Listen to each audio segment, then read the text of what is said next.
Hi, it's Dwyer, gamblersadvisory.com, a free site, bettingangle.us, a free site. Today is April 19th, 2022.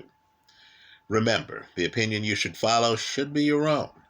Just consider this video to be a second opinion from a complete stranger online.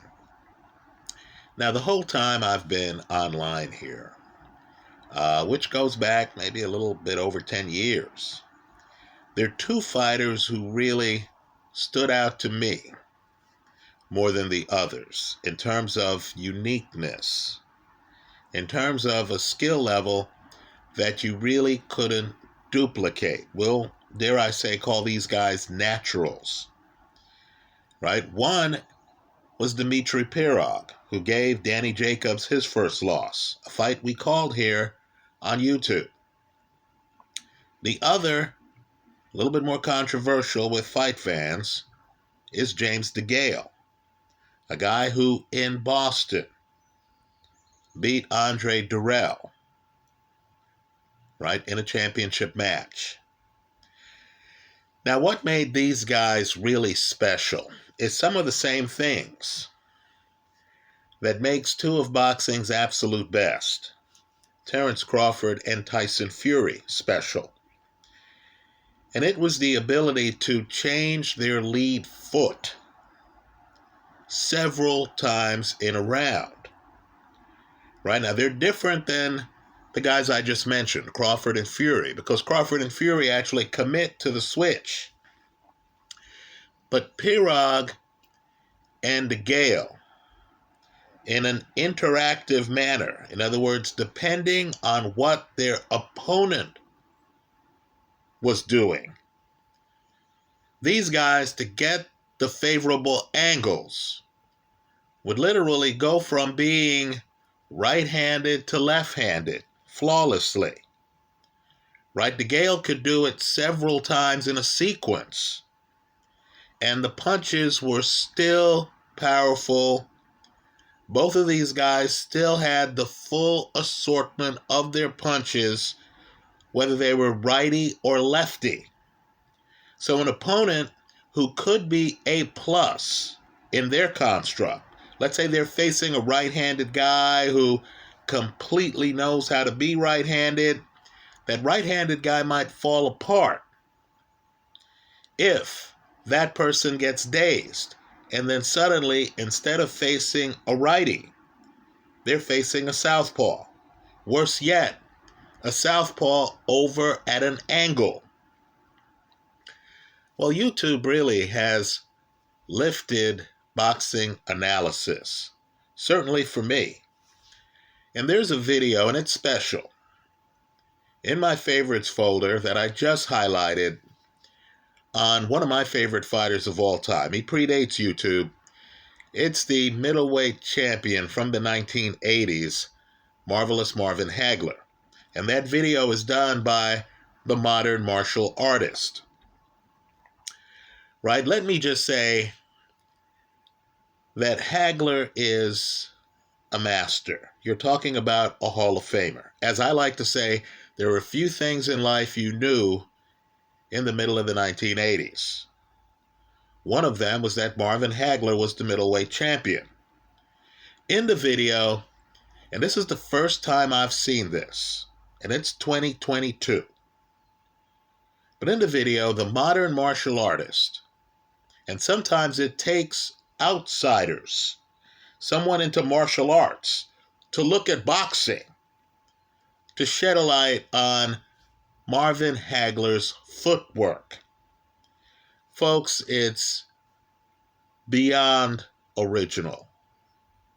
You could have a prospect in your gym. The guy can do everything right in his construct, and he won't be able to do this. Right? Hagler is switching from southpaw to orthodox. He has the sport down to the point where he can get unorthodox. As I've said here, the great Bill Russell in basketball claims that the great ones are always different. Right? Hagler's doing things that a superstar trainer would not teach. and you understand his footwork is something that gives him a distinct advantage. The reason why Marvin Hagler is hitting guys who seem to have no defense, who seem to have lost their ability to defend themselves, is because Hagler is covering huge ground, whether it's from far away to get up on you, ring coverage, or whether it's from your left side to your right side. And the key is when Hagler moves, right, when he gets past your center, as the modern martial artist talks about, he doesn't have to reset his feet because he's ambidextrous. So he'll be in a southpaw stance, he'll move over across your body. This is after he's just hurt you badly. And then with his left leg forward from an orthodox stance, he will hit you with a picture-perfect right hand, even though the sequence started with Hagler posing as a southpaw. Now understand what's happening in boxing. In my dad's day, right back in the 40s and 50s, they didn't have access to all this film. Right? As I like to say here, one of my dad's favorite fighters was Joe Louis. My dad and I sat down. This is back in the days of VCRs and stuff like that. We sat down and I was looking at the Joe Louis films, and Joe, foot speed-wise, was slow. But my dad didn't care, right? Because my dad's looking above the waist, right? Joe Louis, explosive puncher, right? Joe Louis could stop traffic, right? You could be 100%, suddenly you're on the canvas unconscious, hellacious puncher. But the foot speed wasn't there. And I was from, we'll call it an Ali generation, right? I mean, when I was following heavyweight boxing, everybody was up on their toes, right? Because Ali modeled himself after Sugar Ray Robinson, another great. And then other guys figured out that to be a heavyweight and to be competitive, they had to be up on their toes,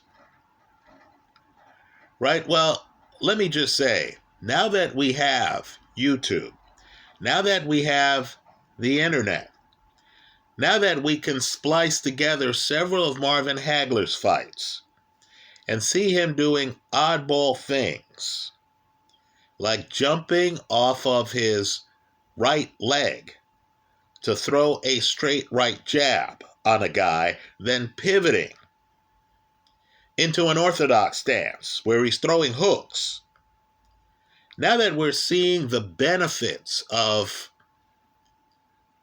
being ambidextrous, being able to use your right hand and use your left hand, not be defined by southpaw or orthodox. It's actually a benefit to an ambidextrous fighter like a Marvin Hagler to be labeled a southpaw, to come out in a southpaw stance where you understood.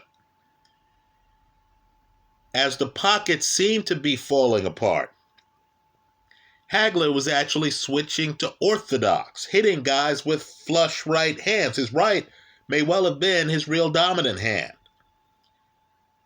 Right? You had guys like Oscar De La Hoya, who's a southpaw fighting orthodox. Everyone knew that his Sunday punch wasn't his backhand, it was his front hand throwing a 45, right? 45-degree punch. That's the other thing. Hard to block because you're blocking orthodox shots and the guy in front of you is throwing unorthodox punches. Well, now we're in an era where a young guy like Jaron Ennis can look at the Marvin Hagler film and can realize that whatever his trainer is telling him, there are other ways to do things. right? The footwork that Hagler is throwing down is really Pirog, James DeGale type footwork. We look at these people and we think they're freaks at first. You're shaking your head, you're thinking, no, that's not the way to do this. How could this guy be switching from righty to lefty? Right? Why can't the guy make up his mind on whether he's going to be a righty or a lefty? But yet you notice when Pirog finishes off Danny Jacobs is defenseless. He never expected the punch from that angle. You notice when James DeGale got going, the other guy didn't have a chance. You couldn't tell what DeGale was going to throw next. Right? So, not surprisingly, Tyson Fury, and we haven't seen it in a few fights, but Tyson Fury has a zone where he can fight you southpaw. And that right hand, the same right hand he bludgeons Deontay Wilder with, becomes his lead hand, not his hammer. And he actually starts jabbing you with it. And of course, you have to figure out what to do against a guy who's bigger than most of the fighters in history. Right? A guy who's 6'9" and nimble. Right? He's changing the angles on you when you already have to deal with distance and you have to deal with Fury's power. We don't consider Fury to be a power puncher. But yet, there he is, dropping Wilder multiple times. Right? Terence Crawford, think about it. And it's really jarring. Terence Crawford fights Kell Brook. Folks, Kell Brook was completely tamed. Watching that fight, you thought, wow, Kell's lost even his power. You thought, man, it's over for Kell Brook. Maybe that eye injury is even more serious than I thought. Right? Crawford, of course, in the middle of that fight, changes his stance. Kell Brook's unprepared for it. Kell Brook loses meekly, is completely overwhelmed. But then we see Kell Brook against Amir Khan. Wow, the power's back. The explosiveness back. Kell Brook is crashing the pocket in a way where he couldn't think of doing that against Terence Crawford. Right? You're watching the Crawford fight, that's when you start to realize there's something Crawford is doing that's keeping Kell Brook from crashing the pocket. That's when you realize against Amir Khan, Kell Brook comes in, he says, hey, I'm going to roughhouse. There's nothing stopping him. You can't do that against Terence Crawford. Right? Quite frankly, you're spending a lot of the Crawford fight thinking, wow, what is this brother doing to me? Is he southpaw? Is he orthodox? Where are the angles this guy's going to be throwing from? Right? The Marvin Hagler tape is a must-watch. If you've only looked at Hagler fights, considering Hagler from the waist up, you're missing the story. Right? The footwork has opponents guessing to the point where they're wide open for what Hagler's actually throwing. And Hagler, of course, was a knockout puncher. As I like to say, judge the punching power a fighter has, not by how he looks throwing the punch, but how the other guy is reacting to the punches that land. That will tell you who hits hard. Let me just say, Hagler hit hard. Understand, if you go through the sport of boxing, I don't care how good the boxing looks, and if you ask yourself, if you come up with a short list. Let's say your top 5 in the entire sport of guys who can close the show. Guys who, when they hurt you, finish you. Believe it or not, Terrence Crawford is on that list. And the reason is because when Crawford hurts you, and you're there confused, he multiplies the confusion by changing his stance, changing his angle. You don't know if you're fighting a southpaw or an orthodox fighter. You don't know if he's coming up top or he's going to go down low. By the way, he does both in combinations. Marvin Hagler was the same way. Right? I hope you take a look at the Modern Martial Artist video on Marvin Hagler. Right? The Modern Martial Artist is focusing on Hagler's footwork. It's unique. It's unorthodox. He's in the Hall of Fame, folks, so let's call it what it is. It's Hall of Fame worthy. That's how I see it. Let me hear from you. I hope you leave your comments in the comment section of this video. Thanks for stopping by.